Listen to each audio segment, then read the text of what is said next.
Assalamualaikum warahmatullahi wabarakatuh. Anakku semuanya, bertemu lagi dengan saya Nganam ya, dalam pembelajaran IPA.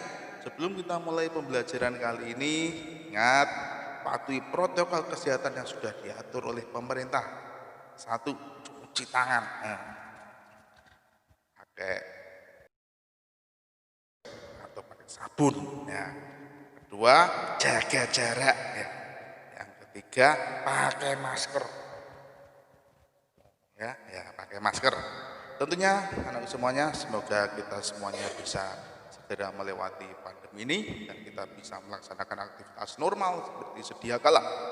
Tentunya jangan lupa tetap jaga kesehatan, minum minuman bergizi, makan makanan bergizi, dan jangan lupa berolahraga. Nah, maka dari itu anakku semuanya, mari kita simak pembelajaran kali ini. Interaksi sosial dan lembaga sosial. Karena kita makhluk sosial, maka kita harus bisa berinteraksi secara sosial. Interaksi sosial dan lembaga sosial adalah akan kita pelajari kali ini, di mana tujuan pembelajarannya adalah siswa dapat memahami konsep dari interaksi sosial. Yang kedua, dapat memahami pengaruh interaksi sosial terhadap pembentuk lembaga sosial. Yang ketiga, dapat memahami konsep lembaga sosial. Dalam interaksi sosial dan lembaga sosial, kita akan melihat interaksi sosial. Ada apa pengaruh interaksi sosial terhadap pembentukan lembaga sosial? Dan bagaimana dengan lembaga sosial tersebut? Semuanya akan saling berpengaruh dan saling mengadakan hubungan sebab akibat yang saling mempengaruhi. Karena dalam interaksi sosial pasti ada perlu 1, 2, 3 makhluk sosial yang akan melakukan interaksi, sehingga terjadilah interaksi sosial. Dalam interaksi sosial kita harus tahu dulu apa pengertian interaksi sosial. Interaksi sosial adalah hubungan timbal balik atau hubungan sosial yang berupa aksi saling mempengaruhi.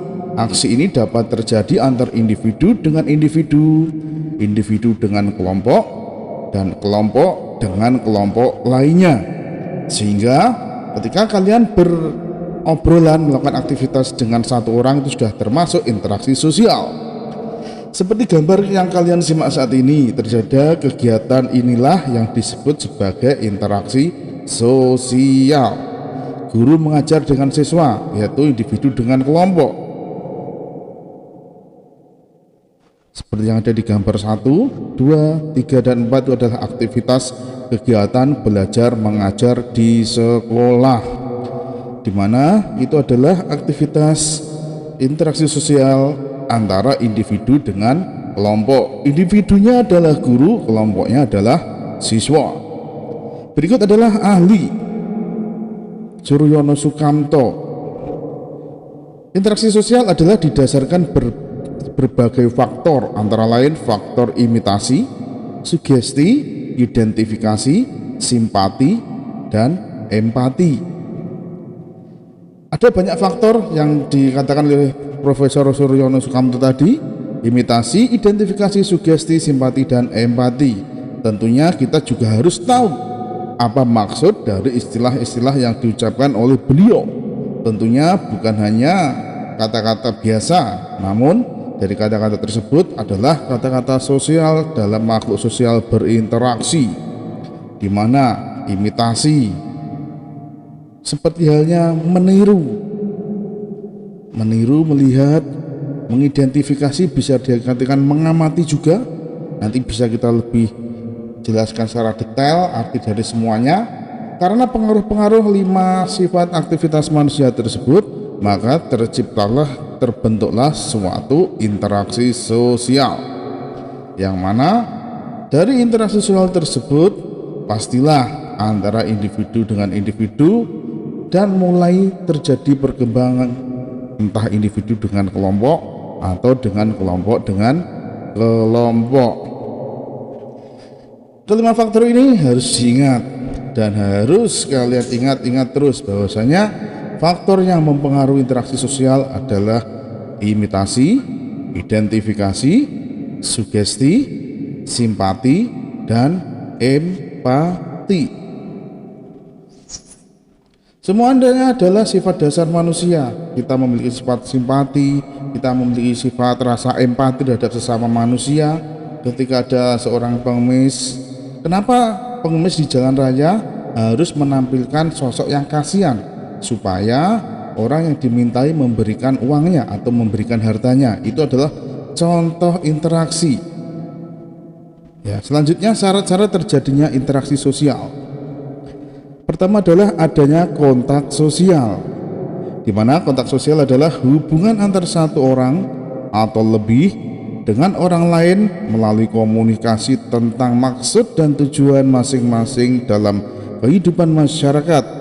Kontak sosial dapat berlangsung dalam 3 bentuk, yaitu sebagai berikut: antar individu dan kelompok, antara satu kelompok dan kelompok lainnya. Syarat yang kedua adalah terjadinya komunikasi. Dalam interaksi sosial harus terdapat komunikasi, yaitu proses penyampaian pesan dari satu pihak kepada pihak lain. Terdapat 5 unsur pokok dalam komunikasi, yaitu komunikator, komunikan, pesan, media, dan yang terakhir efek. Selanjutnya adalah bentuk-bentuk interaksi sosial. Menurut John Gillin dalam Sukamto tahun 2015, interaksi sosial berlangsung dalam 2 jenis proses sosial, yaitu proses asosiatif atau penyatuan dan disosiatif, yaitu proses pemisahan.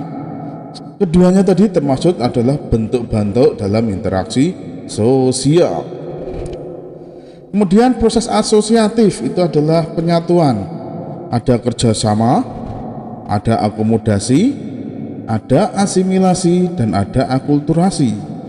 Untuk kali ini Bapak menggarisbawahi asimilasi dan akulturasi. Kalian harus benar-benar tahu maksud dari kedua istilah tersebut. Karena dalam asimilasi adalah cara-cara untuk mengurangi perbedaan antar individu atau kelompok guna mencapai suatu kesepakatan berdasarkan kepentingan dan tujuan bersama. Sementara akulturasi adalah perpaduan 2 kebudayaan yang berbeda dan membentuk suatu kebudayaan baru dengan tidak menghilangkan ciri dari masing-masing budayanya. Sementara akomodasi adalah cara menyelesaikan pertentangan tanpa menghancurkan lawan, yaitu dengan cara akomodasi. Sementara kerjasama adalah suatu usaha bersama antar individu atau kelompok untuk mencapai tujuan bersama. Tentunya proses-proses asosiatif penyatuan tadi adalah proses yang memerlukan langkah yang cukup panjang untuk mencapai terjadinya asosiatif yang terjadi dalam masyarakat. Selanjutnya proses-proses disosiatif, yaitu persaingan. Pokoknya yang berkaitan dengan disosiatif itu adalah adanya pertentangan, perpecahan seperti itu. Di situ disimpulkan ada persaingan, kontroversi, dan pertentangan. Di mana persaingan adalah perjuangan berbagai pihak untuk mencapai tujuan tertentu. Kontroversi ditandai ketidakpuasan seseorang, perasaan tidak suka yang disembunyikan, kebencian, dan keraguan-raguan atas pribadi seseorang. Pertentangan atau konflik merupakan usaha individu atau kelompok sosial untuk memenuhi tujuan dengan cara menantang pihak lawan melalui ancaman atau kekerasan. Ya, itu adalah proses-proses disosiatif. Tentunya disosiatif ini kurang baik, maka lebih baiknya ada asosiatif. Ini adalah proses terjadinya perpecahan, permusuhan, dan sesuatu yang tidak baik ada di situ berkaitan dengan perpecahan, permusuhan, pertentangan berada di disosiatif.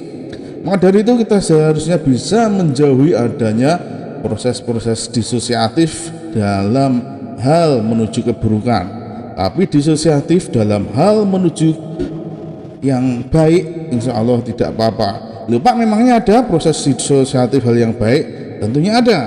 Ketika kalian menentang, ketika teman-teman kalian mau melakukan kegiatan yang negatif, contoh teman kalian mengajak, ayo ndak usah sholat jamaah, kita main layang-layang aja, ya kalian menentang, terjadi pertentangan dalam kelompok kecil pertemanan tersebut, namun tujuannya adalah pertentangan yang baik. Begitu juga bagi generasi muda, tetap bisa menantangkan no atau tidak terhadap narkoba, walaupun yang mengajak adalah komunitas-komunitas kecil kalian. Tentunya proses-proses disosiatif ini tidak selalu semuanya jelek. Dalam tanda kutip, proses tersebut bisa diikuti apabila mengarah ke akibat ataupun perihal yang negatif. Tentunya kalian sebagai makhluk sosial pasti tahu mana yang baik dan yang benar. Oke, berikut dari Bapak selanjutnya. Ya anak-anakku, itu tadi materi yang kita pelajari hari ini berkaitan dengan. Dan jangan lupa, setelah kalian melihat video ini, tentunya silakan klik link yang ada di deskripsi video di bawah ini, dan dari link tersebut silakan kalian isi tugas untuk hari ini, dan Bapak harap kalian bisa melaksanakan aktivitas pembelajaran IPS hari ini dengan baik, dan tentunya kita bertemu lagi di pembelajaran IPS yang akan datang. Terima kasih atas perhatian kalian dan terima kasih sudah bergabung di pelaksanaan KBM IPS hari ini. Assalamualaikum warahmatullahi wabarakatuh.